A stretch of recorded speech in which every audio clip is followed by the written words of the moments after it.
I'll be providing you an investigative update into the fatal crash of the Cessna Citation 550 that crashed on Thursday morning at approximately 10:15 a.m. Eastern Standard Time at Statesville Regional Airport in Statesville, North Carolina.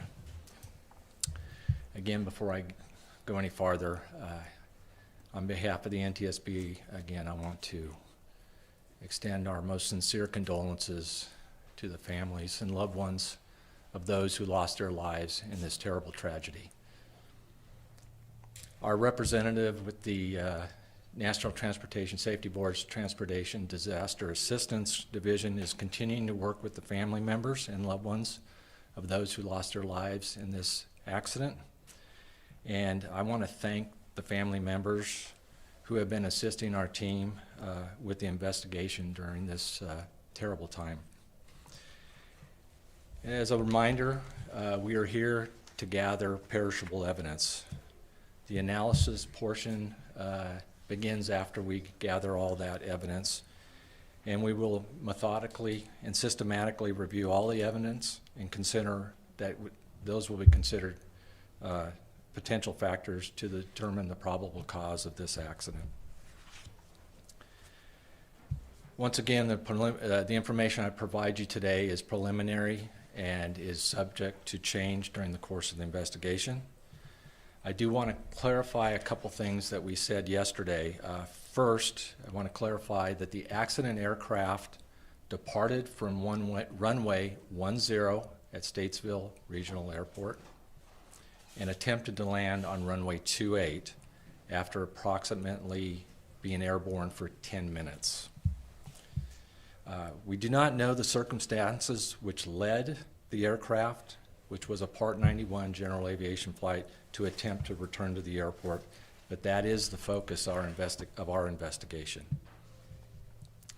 I also want to clarify a question I received yesterday about a potential text from a passenger on board the aircraft. This morning, I can confirm that the NTSB is aware of one brief text from a passenger on board the aircraft to a family member that read, and I quote, "emergency landing." Again, that's emergency landing. We are not aware of any other communications from passengers on board the aircraft to those on the ground. We are still gathering information related to the pilots on board the aircraft, and I do not have any additional information to relay on who was in the left seat at this time. We do anticipate that more information on all the pilot-rated occupants will be included in our preliminary report. I can also confirm this morning that we have taken down several witness statements. We are still analyzing and validating much of the information contained in these statements. Early indications from multiple sources indicate that the airplane was stable on approach, configured for landing with the landing lights on, but the aircraft was coming in low. That information is consistent with the debris field our team continues to survey and consistent with with the first points of impact on the airport runway lighting stanchion located approximately 1,800 feet from the runway threshold. I want to provide some information on our team's activities from yesterday and what they are doing on scene today as I speak. Yesterday, our systems group documented the accident debris field, aircraft wreckage positioning, component locations, and the flight controls. Additionally, I mentioned yesterday the team recovered the cockpit voice recorder, which is now at our headquarters in Washington, D.C. Our team today is attempting to extract that information. And I will note again that this aircraft was not required to have a CVR because it was under a Part 91 flight, but it did.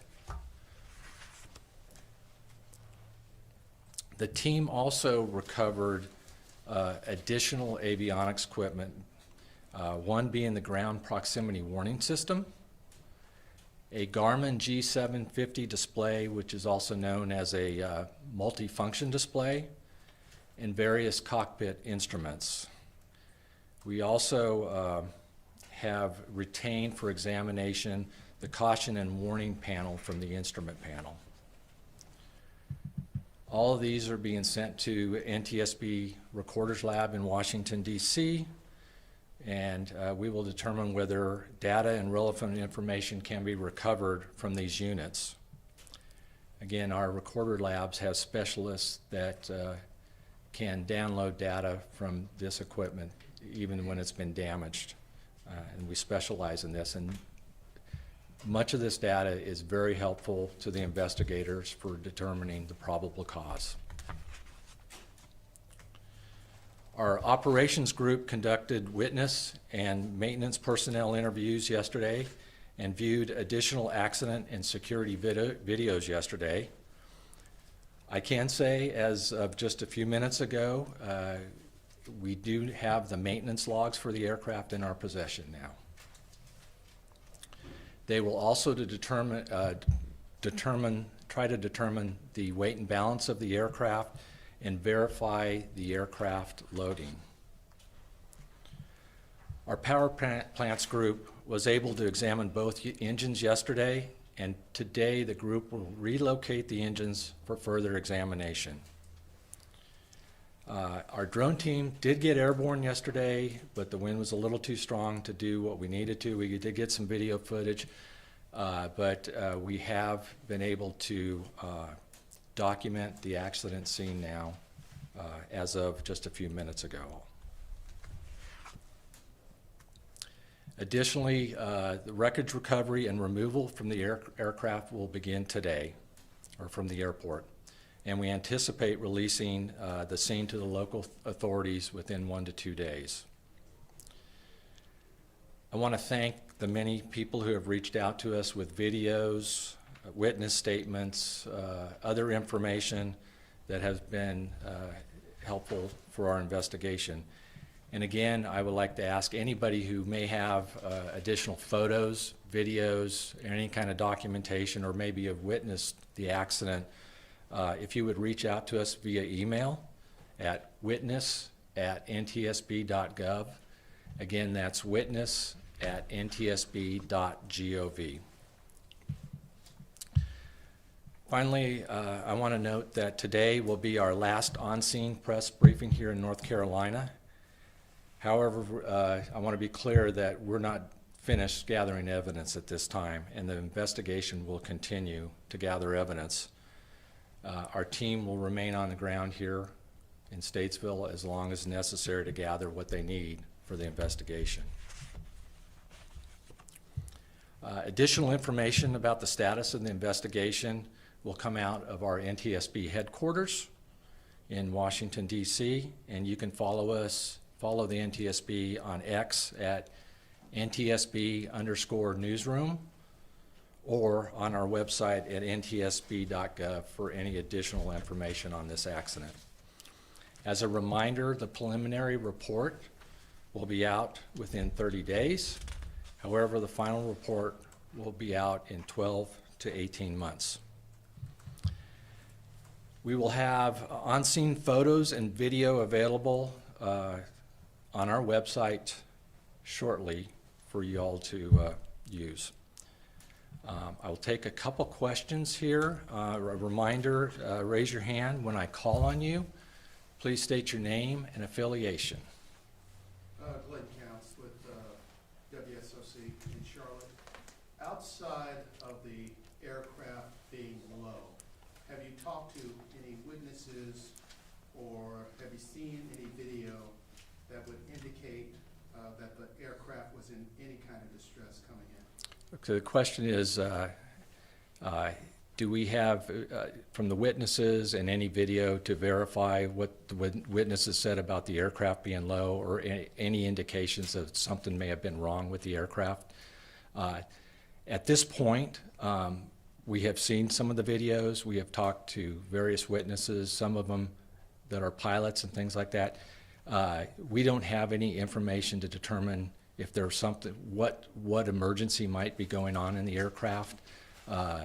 It did look like the aircraft was configured appropriately for landing, but it was low in the videos also. But we have no other indications of what might have been going on at this time. Joe Maruzak, Charlotte Observer, and just if I could ask two questions quick. How low was it? And then also, who was the family member and who did they text? Okay. First, let me go with the first question. How low was the aircraft? Well, the aircraft was lower than a normal glide slope for the airport, and the fact that it contacted the approach lighting stanchion, it tells you that it was basically level or below the runway level at that point, because the runway is up on a hill a little bit. But that's part of where we'll determine exactly where it is. The other question you had was who was the family member that provided us with the text? We're not going to share that at this time. We need to be mindful of what the family's going through right now. And we appreciate them sharing that to us at this point. Going back to the athletic, is it unusual, what is the challenge of trying to figure out who the pilot was in this case and who was sitting in that left seat? The question is, what is the challenge of determining who the pilot was and who was sitting in that left seat? At this point, we have a lot of really good information, and we're fairly confident with at least the left seat occupant, but we need to verify that, right? We need to be accurate in what we do. And we also, from a survival factors point of view, which is part of what we investigate, we want to know where everybody was sitting. And that's a little more difficult in a crash like this. Thank you. You had a question here. Yeah, it's Peter Stroud at TSA Sports. Is it abnormal for there to be a tree line that close to the runway's start? Okay. The question is it abnormal to have a tree line that close to the runway? I did briefly talk about this yesterday. The airport does sit up on top of the hill, and the approach lighting is either level with the runway or sometimes it's above, but it looks pretty level with the runway elevation. It may even dip down a little bit, and there's some trees down in between some of these. So the aircraft was well below the runway surface when it crashed. One more over here. Given the weather conditions at the time, did those conditions make it so that the ground proximity warning device was going to be especially critical in a situation like this? Oh, so the question is whether the weather was significant enough to have to rely on the ground proximity warning system. At this point, I don't have any information on that. We have looked at some of the weathers, the video, and the reported weather out of the weather reporting station was 1,200 broken, 5 statute mile visibility, which is visual flight rules. So it did have some heavy drizzle out there. So that's part of what we'll investigate at this point. But I have no further comment on that as far as how it relates to the accident. Okay, thank you very much.